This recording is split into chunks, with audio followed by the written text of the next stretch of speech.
मुख्यमंत्री हर्ष संघवी ने कहा, रामेश्वर महादेव मंदिर पर हम सभी के लिए आस्था का एक प्रमुख केंद्र है। इसके अलावा यहाँ खाटू श्याम जी, सांवरिया सेठ जी, भारत माता और दुर्गा माता के मंदिर भी स्थापित हैं। हनुमान जी, शिवाजी और राम जी भी यहाँ विराजमान हैं और अन्य अनेक देवी देवताओं की उपस्थिति से आने वाले दिनों में भी आप पर उनका आशीर्वाद बना रहे।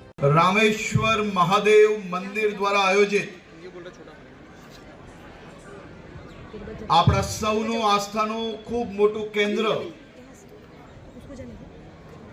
એવું આ રામેશ્વર મહાદેવ મંદિરના પ્રાંગણમાં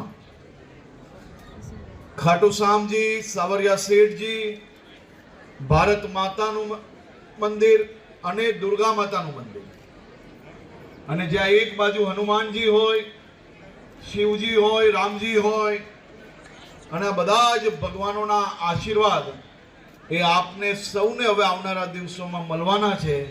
હું આપ સૌ લોકોને આ નવા મંદિરો અને મંદિરોની આજે પ્રતિષ્ઠા આપના સૌના જીવનમાં નવો ઉત્સાહ, નવો ઉમંગ અને તમારા જીવનની બધી જ મનોકામનાઓ પૂર્ણ થાય તેવું આપ સૌને શુભકામનાઓ પાઠવું।